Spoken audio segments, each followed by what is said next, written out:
Hello friends, मैं हूं साहिल academic cases की टीम से। आज हम बात करने वाले इंजीनियरिंग फिजिक्स का पेपर एमईटी के अंदर कैसे होता है। आपको एग्ज़ाम में जब आप जाते हो तो मिनिमम एफर्ट्स के साथ कौन से टॉपिक्स करो कि आपके मैक्सिमम मार्क्स आएँ। ऑल्सो आप एग्ज़ाम के अंदर आपको क्या करना चाहिए, क्या नहीं करना चाहिए to avoid any kind of risk with your degree and placements. So engineering physics is one of the hardest subjects जो बच्चों को लगता है स्टार्टिंग में, क्योंकि इसके साथ बहुत ज़्यादा मटेरियल है एंड वेव वाला थोड़ा हार्ड लगता है।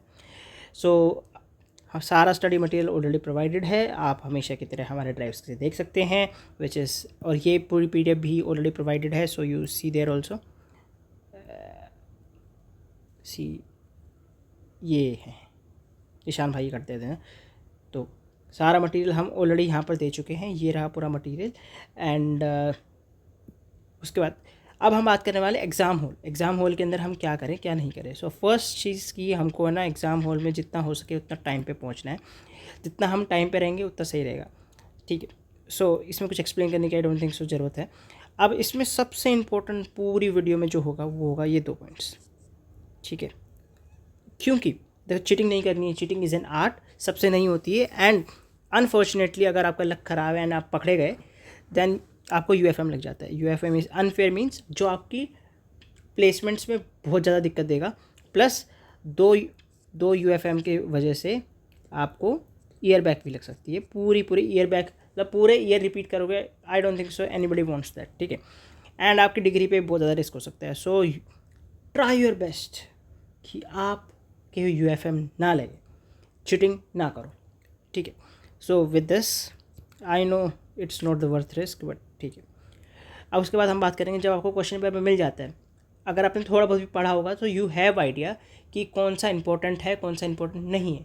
So with that information only you start doing those questions which are having like which you start doing those questions जिनका मैक्सिमम वेटेज है। मैक्सिमम वेटेज है, जैसे कि सेक्शन ए होता है, उसके अंदर कुछ क्वेश्चंस होते हैं जो 6 मार्क्स के होते हैं। सो वो क्वेश्चंस करना पहले इज़ बेटर जिनके marks same question same type के 20 मार्क्स है, 16 मार्क्स है, 8 मार्क्स है, rather than doing 6 marks question. क्योंकि स्टार्टिंग में आप एक्स्ट्रा लिखते हो, आराम से लिखते हो, तो आपको पता नहीं चलता, और लास्ट में जाते जाते जो बड़े मार्कर्स वाले क्वेश्चन होते हैं ना, वो छूट जाते हैं। So this is also an important point जो बच्चे मोस्टली करते हैं गलती। उसके अलावा देखो, अगर तुमको क्वेश्चन नहीं आता सो कुछ भी लिखो, मतलब उस क्वेश्चन के रिलेटेड कुछ भी लिख के आ जाओ, खाली नहीं छोड़ना है, कोई भी क्वेश्चन छोड़ के नहीं आना। एंड अगर तुमको आइडिया नहीं है कि क्या लिखूँ, भाई कुछ आता ही नहीं, मेरे को टॉपिक पढ़ा ही नहीं है, तो घर से कुछ तो पढ़ के गए होगे ना, कुछ तो चीज़ की प्रैक्टिस की होगी ना उस मॉड्यूल से, जिससे वो टॉपिक है वही लिख दो। मैक्सिमम टू मैक्सिमम क्या होगा, 0 मार्क्स मिल जाएंगे, but it's worth risk, marks मिल जाते हैं मोस्टली, तो ठीक है। और हो सके तो डिसेंट हैंड राइटिंग, स्टार्टिंग के पेजेस में तो अच्छे ही रखना, उसके बाद तुम ख़राब कर दो, ज़्यादा फ़र्क नहीं पड़ता, क्लीन वर्क रखना। अब मेन टॉपिक जिसका भाई सबको वेट था, लाइक ओके, हमारा मोस्ट इम्पॉर्टेंट टॉपिक्स ये हैं, मोस्ट इम्पॉर्टेंट टॉपिक्स एंड इसकी फ्रीक्वेंसी। ये देख रहे हो जो कितनी बार रिपीट हुआ है, ये 4 बार रिपीट हुआ है अभी तक PYQs के अंदर, ये 2 बार, ये 3 बार। यही क्वेश्चन अगर तुम करके चले जाते हो, इट इज़ मोस्ट प्रोबेबली कि you will get 70 to 80% marks. अगर किसी को 80-20 प्रिंसिपल पता है तो उसके बेस पे है, ठीक है।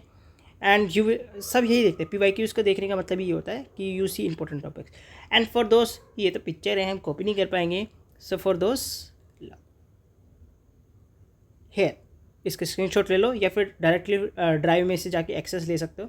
सो ड्राइव में जाने के बाद ये क्लिक करना and you will have this, okay. इसमें डायरेक्टली तुम सेलेक्ट करके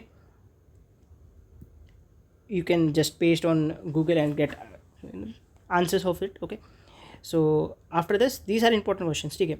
अब देखो, प्रॉब्लम ये है कि अब मॉड्यूल वाइज बता दो, ठीक है, कि मैंने तो मॉड्यूल 1 कर लिया है, मॉड्यूल 2 कर लिया है, सो ये मॉड्यूल वाइज भी मैंने डाल दिया है।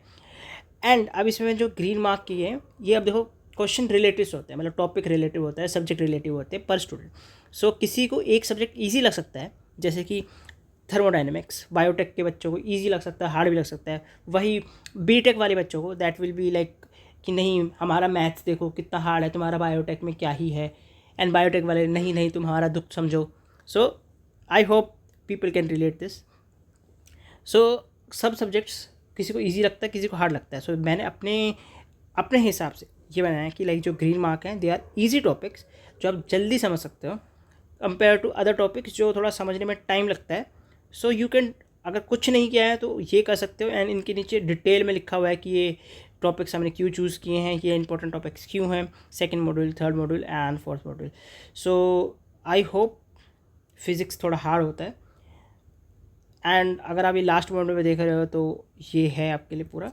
और अगर आप लास्ट मॉड्यूल पे नहीं देख रहे हो then this is like 9 to 10 SGPA वाला road map.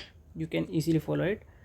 Also, academic cases, wish you all the best for all the exams and we hope you get full marks. Video को लाइक एंड सब्सक्राइब करना ना भूलें. Sayonara, konnichiwa. उड़ा देना भाई last वाला part, कोई दिक्कत